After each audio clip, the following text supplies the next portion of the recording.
78तम स्वाधीनता दिवस अवसर में सिमुलियार स्वेच्छासेवी संगठन ह्यूमान केयर फाउंडेशन तरफ स्वाधीनता दिवस पालन कर अवसर में सिमुलियार आईआईसी सोनलता मिज मुख्य अतिथि भाव जोगदे पताका उत्तोलन करते पर संगठन समस्त सदस्य माने सिमुलिया मेडिकल को जाई रोगी मानकु फल बंटन करते।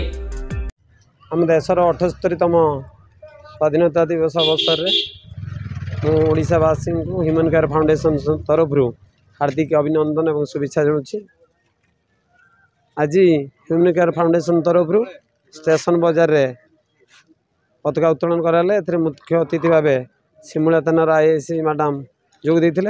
ह्यूमान केयर फाउंडेशन समस्त सदस्य माने सहयोग कर धन्यवाद जनाऊँ। एवं पताका उत्तोलन पर आज ह्यूमान केयर फाउंडेशन तरफ सिमुलिया गोष्ठी स्वास्थ्य केन्द्र रे रोगी मानक फल बंटन करा जिवो।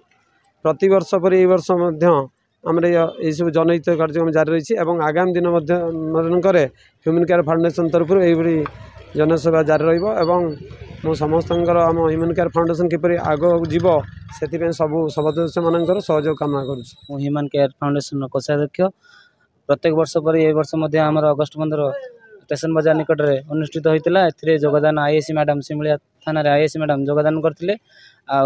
अगस्ट 15 पताका उत्तोलन पर सबु वर्ष भरी समाज सेवा कार्यक्रम रही। आम मेडिकल रोकवा रोगी मान पाखक जावा भेटा भेटिला किसी सुखिला खाद्य फलमूल बंटन कर आसवा। धन्यवाद।